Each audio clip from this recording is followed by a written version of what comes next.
Making headlines this hour, President Abdullah Yamin Abdul Qayyum states that utmost priority of his government is given to ensure the dreams of people are fulfilled. Youth Minister reveals that the current administration is exerting major efforts to implementing a system through which the students would be able to take part in research procedures in policy implementing level. And Foreign Affairs Advisor of Palestinian President says the US President Donald Trump's decision to recognize Jerusalem as Israeli capital does not represent the collective will of the international community.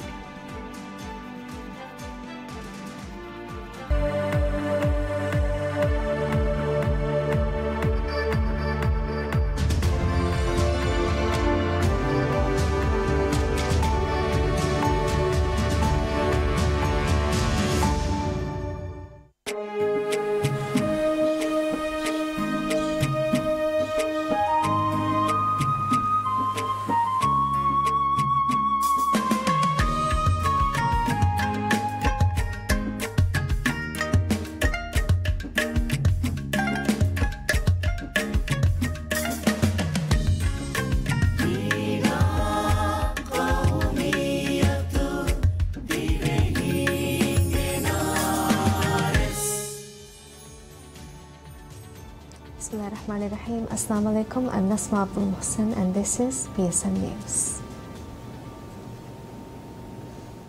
President Abdullah Yamin Abdul Qayyum says that utmost priority of his government is given to ensure that the dreams of the people are fulfilled.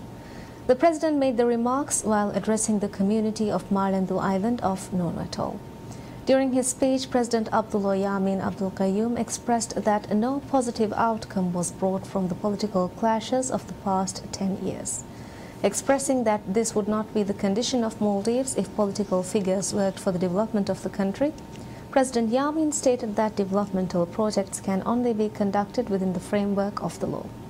Shedding light on the developmental projects conducted in Nono Atoll, President Yamin assured that the airport of Mafar Island would start its operations next year.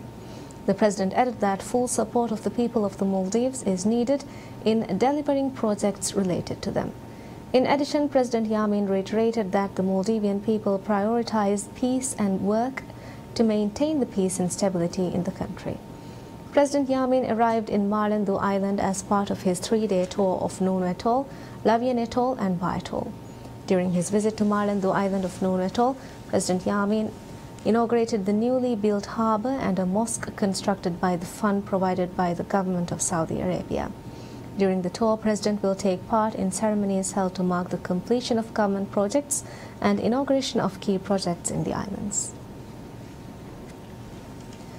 President Abdullah Yamin Abdul Qayyum urges all Maldivians to work together for the advancement of the country and stresses on the importance of creating an environment inclusive of all alike. During his address to the community of Hembadu Island of Nono Atoll, President Abdullah Yamin Abdul Qayyum stated that distinct parties would not come and work for the betterment of the state. Continuing on, President Yamin highlighted the importance of creating a friendly environment which accepts everyone despite their differences and added that it can be achieved by abiding by the rules and regulations. Furthermore, the president noted that the younger generation is capable of making decisions based on creative thinking, calling to maintain the love for the country. During his trip to Hembadu Island of Nono Atoll, President Yamin attended the groundbreaking ceremony of the developmental project of the sewerage system. President Abdullah Yamin Abdul Qayyum inaugurates the harbour of Hembadu Island of Nono Atoll. At a ceremony held at the harbour area of Hembadu Island, the president unveiled the harbour memorial in order to inaugurate the harbour.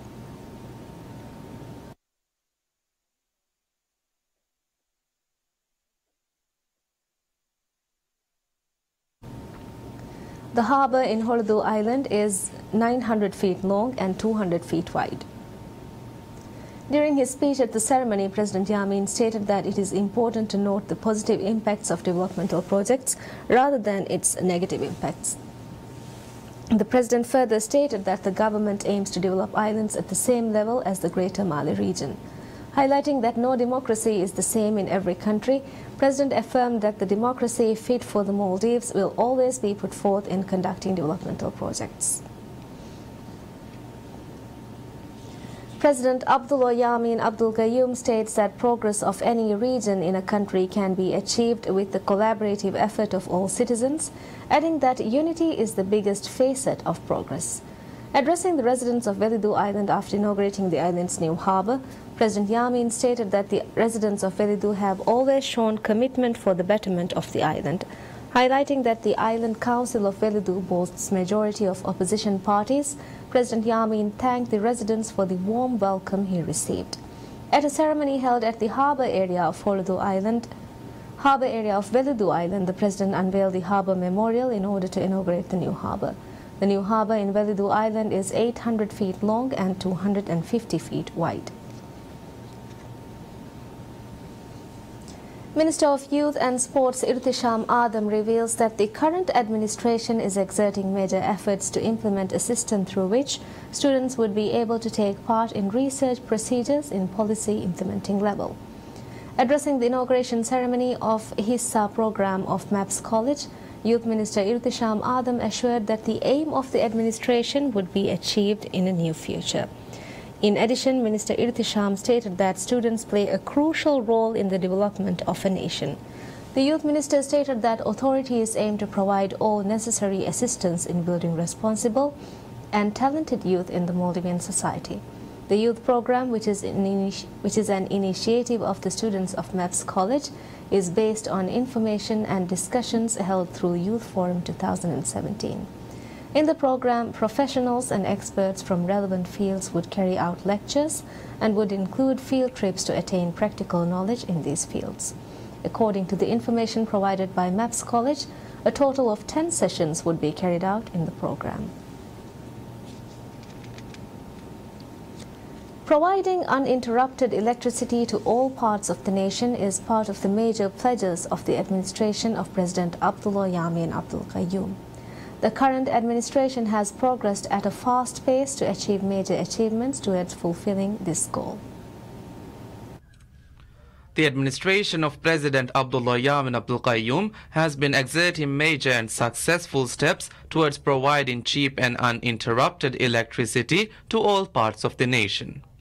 In this regard, State Electric Company Limited Stelco has established a well-managed network to provide electricity to the capital city Male, while Stelco and Fenaka Corporation have progressed at a fast pace towards solving major issues faced in providing consistent electricity in other parts of the nation.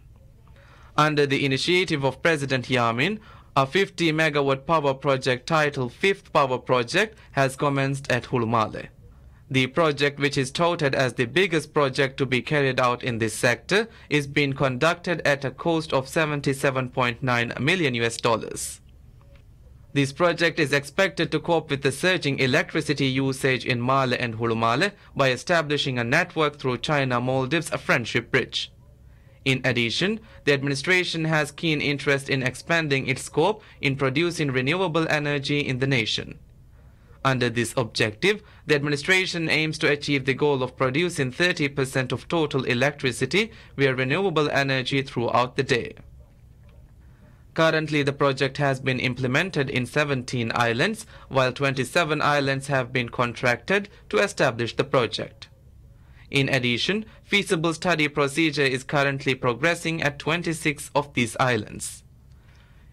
In the past year, the administration has carried out major works in providing uninterrupted electricity service in various atolls of Maldives. In this regard, 177 new engines have been installed in various islands, while cable works have been strengthened in 50 islands to minimize issues faced in providing uninterrupted electricity service.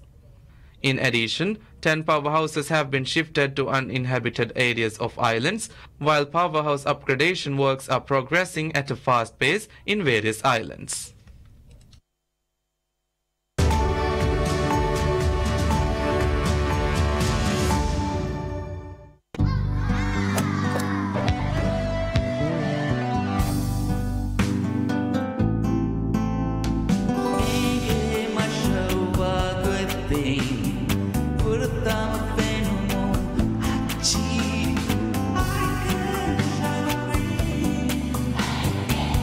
Lumun Icon Shower Cream Filuade Bacteria Icon Shower Cream Pembaralam Furihamofa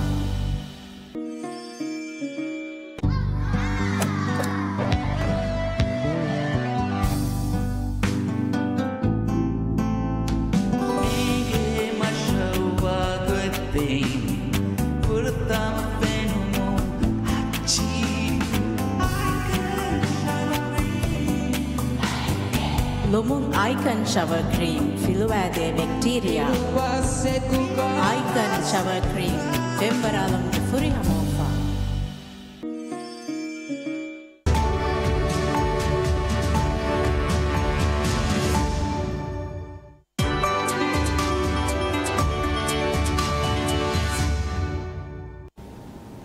China's deleveraging drive has been one of the most watched-for issues for investors both at home and from abroad.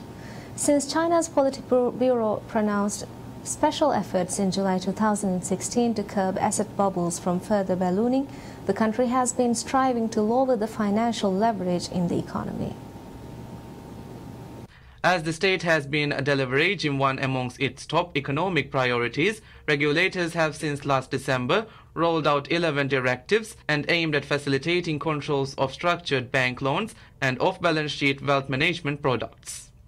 The natural causal effect is the higher financing costs have weeded out companies that aren't financially sound. These deleveraging measures also aimed at slowing the accumulation of outstanding debts grown out from the off-balance sheet wealth management products consorted by the banking sector.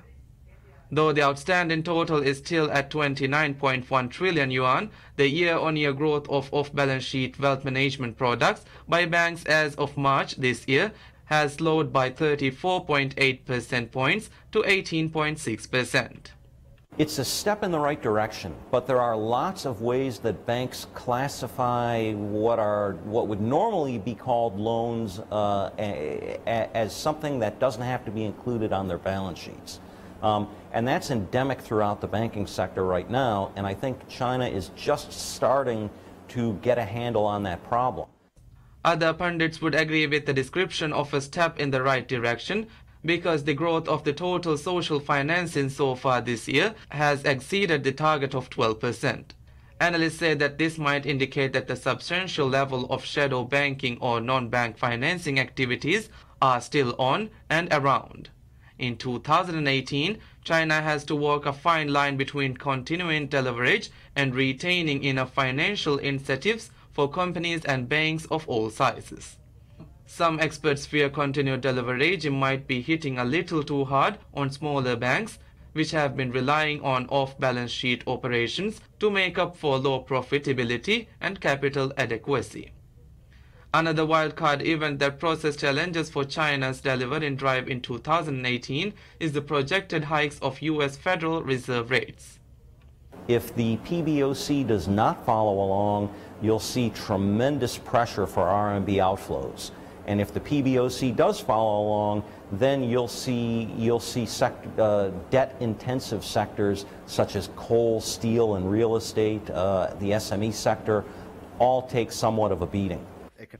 For now, however, major economic indicators such as trade and industrial data are showing resilience even in tighter credit environment. Analysts say only growth would provide the firepower needed to guard against challenges in the year 2018.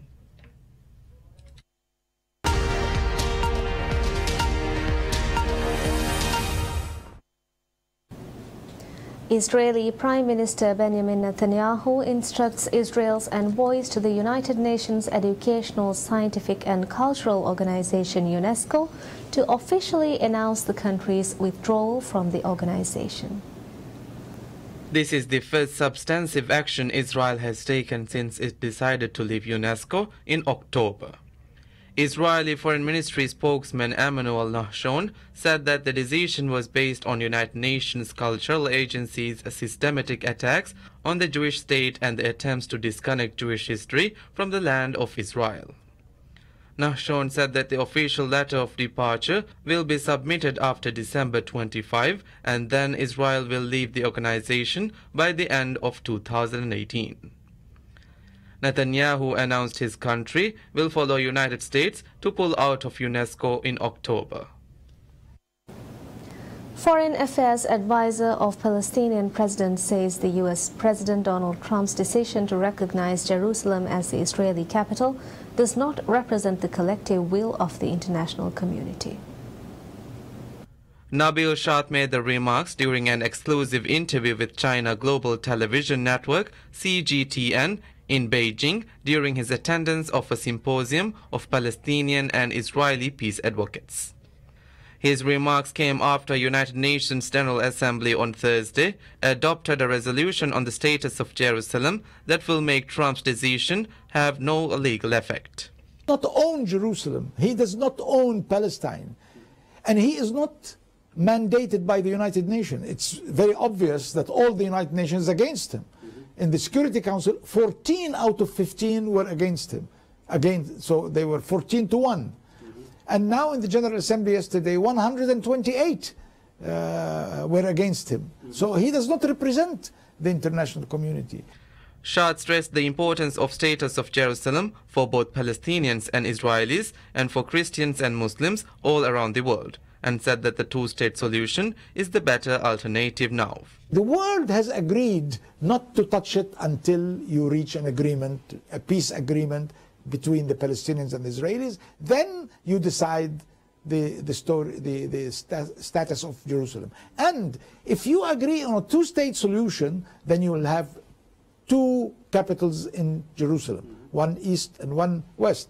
If you agree on a one-state solution, which seems difficult now, then you'll have one capital. But since the Israelis don't want a one-state solution, then the only alternative is a two-state solution. Shah was attending the symposium, which was held by China from December 21 to 22. He said China is highly qualified for its role in the Palestine-Israel peace process. According to the 8th round of Astana talks, the Syrian National Dialogue Congress will be held in Sochi on the 29th and 30th of January 2018. The two-day Astana talks gathered delegates from Russia, Turkey, Iran, the Syrian government and the opposition, as well as United Nations Special Envoy for Syria, Staffan de Mistura. Kazakhstan Foreign Minister Khairat Abdurahmanov announced a joint statement from Syria ceasefire guarantor states, Russia, Turkey and Iran, saying that the Syrian National Dialogue Congress, scheduled in January, will invite delegates from all ethnic and religious groups, government and domestic and overseas opposition, as well as observers from the United Nations, the Red Cross and the World Health Organization. We affirm their determination to closely interact on a regular basis to support preparation for and convening of the Syrian National Dialogue Congress in Sochi on 29th and 30th of January 2018, with the participation of all segments of the Syrian society, and call on the representatives of the government of the Syrian Arab Republic and the opposition. The three guarantor states will hold a preliminary meeting to finalize the attendee list on January 19 and 20. The head of Syrian government delegation, Bashar Jafari, said to the media that the Syrian government will work hard to ensure good communication with the Syrian National Dialogue Congress, but demands that the withdrawal of Turkish and US troops in Syria. Jafari suggested that the presence of foreign military in Syria can be seen as an invasion and provocation to Syrian sovereignty. We demand, therefore, for the immediate and unconditional withdrawal of these foreign troops from our territory. Syria will attend the Syrian National Dialogue Conference to be held in Sochi. The Syrian government exerts all efforts to well prepare the ground for this conference, which will serve as a basis for the dialogue among the Syrians. A political expert in Barcelona says the Catalan parliament still faces difficulties in forming a cabinet after the regional elections.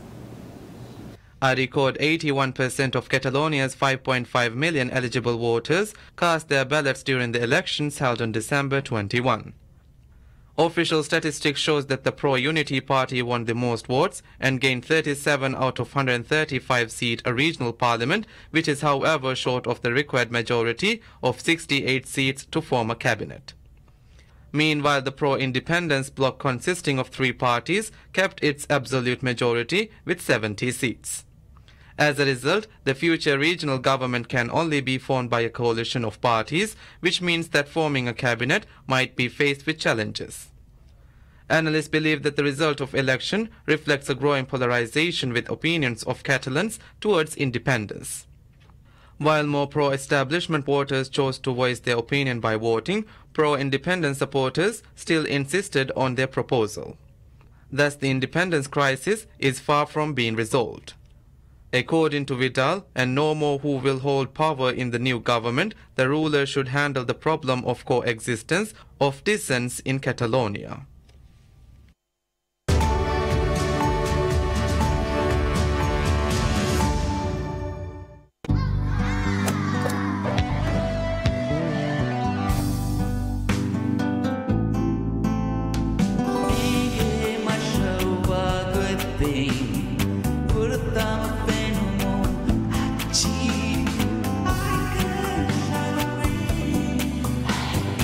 Lumung Icon Shower Cream Filuade Bacteria Icon Shower Cream Fembaralum Furihamofa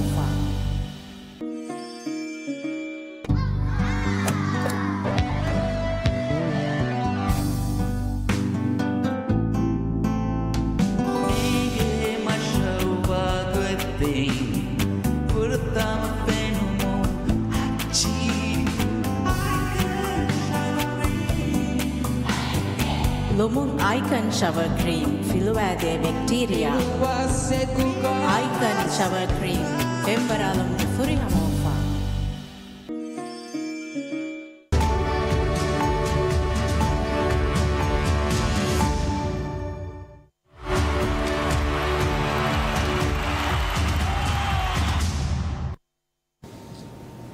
Barcelona exploits a lackluster Real Madrid to win the Clásico 3-0 as goals from Luis Suarez, Lionel Messi and Alex Vidal propelled the Catalans to a 3-0 win and lifted them 14 points clear of their rivals in the standings.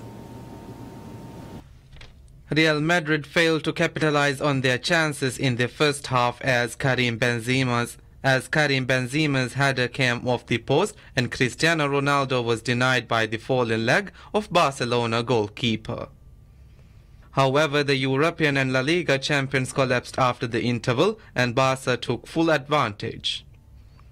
Barca are 9 points clear of the nearest challengers Atletico Madrid at the top of the standing, although Valencia could climb to the second and close the gap to 8 points later on Saturday if they beat Villarreal. Real are 14 points adrift but have a game in hand. Barcelona coach Ernesto Valverde said it was premature to assume that his side has wrapped up the title or to count Real out of the running.